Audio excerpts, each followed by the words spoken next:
আপনি যদি এমন একটা সুগন্ধি পছন্দ করে থাকেন যেটা সুইটনেসের পাশাপাশি একটু ডার্ক, একটু মিস্টেরিয়াস, তাহলে ভ্যাম্পায়ার ব্লাড সুগন্ধিটি আপনাকে চমকে দিতে পারে। अच्छा। But this fragrance is not for everyone. I repeat, not for everyone, specially not for me. আসসালামু আলাইকুম, দিস ইজ অন্তর। আজকে আমি বাংলাদেশে বিগত কয়েক মাসে ট্রেন্ডিংয়ে থাকা একটি পারফিউম অয়েল নিয়ে কথা বলবো, ভ্যাম্পায়ার ব্লাড। আসলে প্রথমে যখন ভ্যাম্পায়ার ব্লাড নামটা আমি শুনি তখন আমার কাছে অদ্ভুত লেগেছিল। স্বাভাবিকভাবেই যে কারোরই অদ্ভুত লাগার কথা, কারণ নামটাই এমন। তো এটার কালার যেহেতু রেড, ব্লাডের সাথে সিমিলার, সেজন্য হয়তো সাইকোলজিক্যাল মার্কেটিং এর জন্য এটার নাম ভ্যাম্পায়ার ব্লাড দেওয়া হয়েছে। আদারওয়াইজ আমি আর কোনো রিজন দেখছি না। যদিও এই ভ্যাম্পায়ার ব্লাড নামে অলরেডি একটা পারফিউম অ্যাভেলেবেল আছে, যেটা সম্ভবত বাথ অ্যান্ড বডি ওয়ার্কস ব্র্যান্ডের একটা পারফিউম। তো নামের কথা বাদ দিয়ে আসল কথায় আসি, তো বাংলাদেশে এটার অনেক বেশি হাইপ ছিল, যার কারণে আমি অনেক বেশি এক্সাইটেড ছিলাম। যেহেতু আমি খুব বেশি সুগন্ধি ব্যবহার করি, আমি ভেবেছিলাম এটার স্মেলটা খুবই ইউনিক হবে। আর তাছাড়া এটাও ভেবেছিলাম যে 80 থেকে 90% মানুষই এটা পছন্দ করবে। कौन है ये लोग? कहाँ से आते हैं ये? সেই আশা নিয়ে আর কি অনেকের কাছ থেকে এটা কালেক্ট করেছি, অনেকগুলো ভেরিয়েশনের। তো এটা আসলে অনেকগুলো ভেরিয়েশন আমি পেয়েছি, কোনোটারই আসলে কোনো কনসিস্টেন্সি নাই। দেখা গেছে যে কোনোটার স্মেল একটু হালকা, কোনোটার স্মেল একটু ডার্ক, আবার কোনোটার স্মেল দেখেছি একটু ব্যালেন্সিং। এটা আমি আবার একটু ব্যালেন্সিং অবস্থায় পেয়েছি। তো এটা নিয়ে আসলে অনেক আগেই কথা বলা উচিত ছিল। যাই হোক, এটা আমি অনেকদিন ব্যবহার করেছি। আপনাদের সামনে আরেকবার একটু স্নিফ নিয়ে দেখি। তো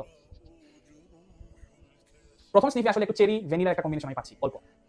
তো ড্রাই ডাউনের জন্য একটু অপেক্ষা করি। তো আগেই বলেছিলাম আপনাদেরকে, ফার্স্টে আমি একটু ফ্রেশ চেরি ভ্যানিলার একটা কম্বিনেশন পেয়েছিলাম, বাট সেটা আস্তে আস্তে একটু ফেড হয়ে গেছে, এখন একটু সুইট লাগতেছে আমার কাছে। তো অনেস্টলি যারা সিট্রাসি টাইপের পারফিউম পছন্দ করেন বা অনেক লাইট স্মেল পছন্দ করেন, তাদের কাছে এটা একটু ওভারওয়েলমিং লাগতে পারে। যাদের মাইগ্রেনের সমস্যা আছে বা সেন্টের সেন্সিটিভিটি আছে, তাদের কাছেও এটা সাফোকেটিং লাগতে পারে বা একটু উইয়ার্ড লাগতে পারে, যেহেতু এটা আসলে সুইট, একটু উইয়ার্ড সুইট। একটা আছে না যে একটু সফট সুইট, এটা কিন্তু সেরকম না। ভ্যানিলা ক্যারামেলের মতো একটা সুইট স্মেল। তো আমি আসলে এটা আসার পর দীর্ঘদিন ট্রাই করেছি। আমি হয়তো ভেবেছিলাম যে আমার কাছেই হয়তো বেশি সুইট লাগতেছে বা আমারই হয়তো ভালো লাগতেছে না, বাট ফ্যামিলির মানুষদেরকেও ট্রাই করালাম, তাদেরও আসলে তেমন একটা পছন্দ হয় নাই। যখনই আমি কোনো নতুন সুগন্ধি আনি, ফ্যামিলির মানুষদেরকে প্রথমে ট্রাই করাই। কিছু ক্লোজ ফ্রেন্ড আছে, তাদেরকেও ট্রাই করিয়েছি, তাদের ফিডব্যাকও কিন্তু তেমন একটা 100% পজিটিভ না। একটা দিক শুধু পজিটিভ, সেটা হচ্ছে সুইটনেস। এটাতে অনেক বেশি সুইটনেস আছে। যারা আসলে সুইট স্মেল পছন্দ করেন, খুব বেশি মিষ্টিটাই পছন্দ করেন, তারা এটা শখের জন্য তারা নিয়ে এটা ট্রাই করতে পারেন। বাট আমি বলবো যে এটা আসলে প্রতিদিনে ব্যবহার করার জন্য কোনো সুগন্ধি না, কারণ এর চাইতেও অনেক ভালো ভালো সুগন্ধি মার্কেটে অ্যাভেলেবেল আছে।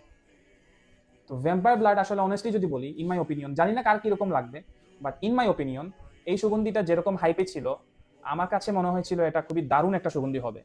যদিও এটা লংজিভিটি মোটামুটি ভালো, ডিসেন্ট, এতটাও খারাপ না, প্রজেকশনও মোটামুটি, বাট এটা হাইপ অনুযায়ী আসলে এটার কোনো রেজাল্ট আমি পাই নাই বা পারফরমেন্সও পাই নাই।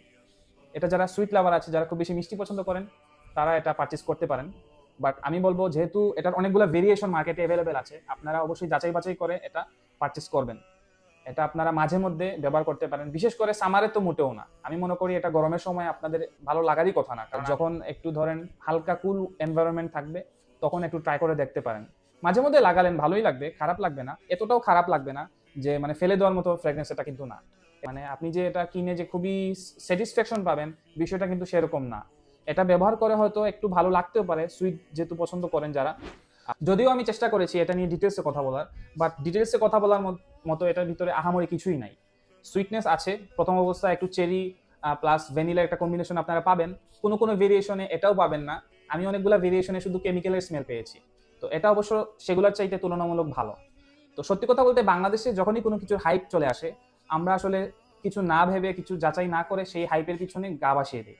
যেমন ধরেন, কালকে যদি আমি জম্বি ব্লাড নাম দিয়ে একটা ফ্র্যাগনেন্স নিয়ে আসি, সেটার কালার যদি গ্রিন দিয়ে দিই বা রেড দিয়ে দিই, সেটাও আসলে চলবে। তো আমি আবারও বলি, যারা সুইট পছন্দ করেন তাদের কাছে এটা ভালো লাগতেও পারে, নাও লাগতে পারে, কিন্তু যেভাবে মানুষদেরকে বলা হচ্ছে যে এটা খুব বেশি ভালো, খুব সেরা একটা ফ্র্যাগ্রেন্স, সামারের জন্য সেরা, উইন্টারের জন্য সেরা, সব অকেশনের জন্য সেরা, আসলে ভাই সেরকম কিছুই না। অ্যাটলিস্ট আমার ওপিনিয়নও তো এরকম কিছুই না। তো এতটুকুই ছিল আজকের। সুবাসিত থাকুন, ভালো থাকুন।